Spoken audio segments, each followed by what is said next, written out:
Britain में चल रहे सियासी संकट के बीच प्रधानमंत्री बोरिस जॉनसन ने इस्तीफा दे दिया है। ऐसे में बड़ा सवाल है कि अब ब्रिटेन का प्रधानमंत्री कौन बनेगा। इस लिस्ट में कंजर्वेटिव पार्टी के कई नेता शामिल हैं, जिसमें कुछ मंत्री और सांसद भी हैं। माना जा रहा है कि प्रधानमंत्री पद के लिए सबसे ज्यादा मुकाबला भारतीय मूल के ऋषि सुनक और पाकिस्तानी मूल के साजिद जाविद के बीच है। ब्रिटेन के प्रधानमंत्री बोरिस जॉनसन के इस्तीफे के बाद नए नेता की तलाश शुरू हो चुकी है। सत्ताधारी कंजर्वेटिव पार्टी जल्द ही नए नेता का ऐलान कर सकती है, जो ब्रिटेन का अगला प्रधानमंत्री बनेगा। खुद बोरिस जॉनसन ने अपने इस्तीफे का ऐलान करते हुए कहा कि ये नए नेता का चुनाव होने तक अपने पद पर बने रहेंगे। उन्होंने वादा किया कि पार्टी से चुनकर आए नेता को वो पूरी तरह से समर्थन देंगे। हालांकि नेता चुने जाने के बाद भी नए प्रधानमंत्री के सामने अपनी ही पार्टी के सांसदों का विश्वास जीतने की चुनौती होगी। तो चलिए जानते हैं इस लिस्ट में कौन कौन से नाम शामिल है। ऋषि सुनक। भारतीय मूल के ऋषि सुनक बोरिस जॉनसन के मंत्रिमंडल में बतौर वित्त मंत्री शामिल थे, लेकिन उन्होंने एक नेता के सेक्स स्कैंडल में फंसने के बाद अपने पद से इस्तीफा दे दिया था। उन्हें कोविड के दौर में काफी पॉपुलैरिटी मिली। उन्होंने बढ़ते केसेस के बाद भी यूके की अर्थव्यवस्था को बनाए रखा। उनकी चर्चा भारत में इतनी क्यों? दरअसल सुनक दिग्गज भारतीय आईटी कंपनी इन्फोसिस के को-फाउंडर और दिग्गज कारोबारी नारायण मूर्ति के दामाद हैं, जो कि नारायण मूर्ति की बेटी अक्षता मूर्ति से कैलिफोर्निया में एक स्टूडेंट के रूप में मिले थे और फिर शादी कर ली थी। ऋषि सुनक के माता पिता भारतीय मूल के थे। ब्रिटेन के पूर्व वित्त मंत्री ऋषि सुनक ब्रिटेन के नए प्रधानमंत्री की दौड़ में सबसे आगे हैं।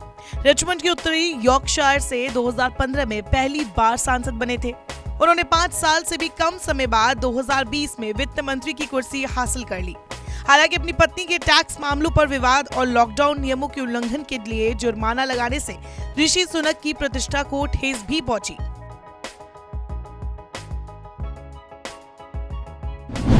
Liz truss.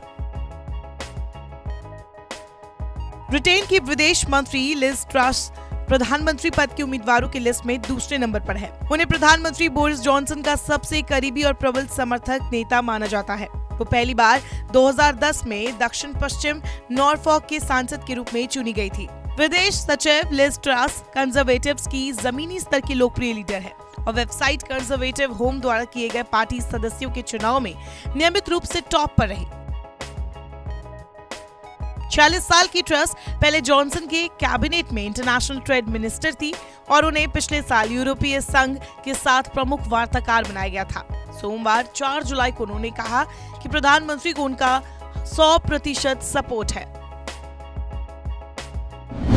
साजिद जाविद। पाकिस्तानी मूल के कंजर्वेटिव नेता और पूर्व स्वास्थ्य मंत्री साजिद जाविद भी ब्रिटेन के प्रधानमंत्री पद के संभावित उम्मीदवार हैं। उन्होंने प्रधानमंत्री बोरिस जॉनसन के फैसले के विरोध में ऋषि सुनक के साथ ही अपने पद से इस्तीफा दे दिया था। साजिद जाविद 2010 में ब्रॉम्सग्रोव से पहली बार सांसद चुने गए थे।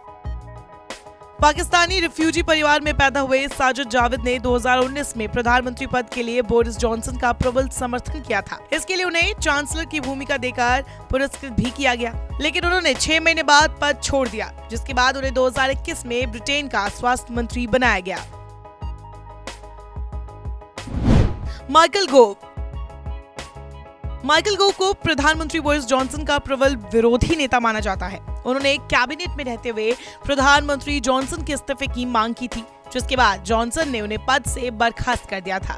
2005 में सर्वहित से पहली बार सांसद चुने जाने के बाद गोव ने डेविड कैमरन, टेरेसा मे और बोरिस जॉनसन की सरकार में अलग अलग कैबिनेट पदों पर काम किया। उन्होंने ब्रिटेन के परीक्षा और पाठ्यक्रम में बड़े बदलाव लाकर क्रांतिकारी शिक्षा सचिव के रूप में अपना नाम बनाया। गोव ने ब्रेक्सिट सौदे की जमकर वकालत की थी। नादिम ज़हावी। बोरिस जॉनसन ने ऋषि सुनक के इस्तीफे के बाद नादिम ज़हावी को नया वित्त मंत्री नियुक्त किया था। नादिम इराक मूल के ब्रिटिश नेता है। इराक में सद्दाम हुसैन के सत्ता में आने पर ज़हावी और उनके परिवार को देश छोड़कर भागने के लिए मजबूर होना पड़ा था। टेलीटुबीज मर्चेंडाइज बेचने वाली फर्म और यूगोव की स्थापना के बाद वो 2010 में स्ट्रैटफोर्ड ऑन एवन के सांसद बने। नादिम ने कोरोना वायरस महामारी के दौरान वैक्सीनेशन को लेकर जबरदस्त काम किया। इसी कारण उन्हें कैबिनेट में शिक्षा मंत्री का पद दिया गया। जेरेमी हंट 55 साल के फॉरेन सेक्रेटरी 2019 के चुनाव में दूसरे सबसे लोकप्रिय नेता थे। उनकी पब्लिक इमेज बेदाग रही है। पार्टी के लोगों को विश्वास है कि जेरेमी बिना किसी कंट्रोवर्सी पैदा किए गंभीरता के साथ सरकार चलाएंगे। हंट को जॉनसन की नीतियों का सख्त विरोधी माना जाता रहा है। अमेरिका से रिश्तों को लेकर हंट ने साफ कहा था, हमें बराबरी का दर्जा चाहिए। बेन वॉलिस 52 साल के बेन मौजूदा वक्त में डिफेंस सेक्रेटरी है और पार्टी के अंदर एक लोकप्रिय शख्सियत है। उन्होंने यूक्रेन संकट से निपटने के लिए बड़े पैमाने पर कोशिश की थी। उत्तरी आयरलैंड, जर्मनी, साइप्रस और मिड अमेरिका में अपनी सर्विस देने वाले एक पूर्व सैनिक वॉलिस ने पिछले 3 सालों में अपने स्टॉक में लगातार बढ़ोतरी की है। यूक्रेन को सैन्य मदद पहुंचाने में उनका अहम रोल है। 1999 में उनका राजनीतिक सफर शुरू हुआ। 2005 में संसद पहुंचे। 2016 में बेन होम सिक्योरिटी मिनिस्टर थे। अफगानिस्तान से ब्रिटिश नागरिकों को बाहर निकालने में उनका अहम योगदान था। नमस्कार, मैं हूं मानक गुप्ता। अगर आपको हमारा ये वीडियो पसंद आया हो तो इसे लाइक और शेयर जरूर करें और हाँ, हमें सब्सक्राइब और फॉलो करना ना भूलें ताकि आप देश और दुनिया की कोई खबर मिस ना करें। तो जुड़े रहिए हमारे साथ और देखते रहिए न्यूज़ 24।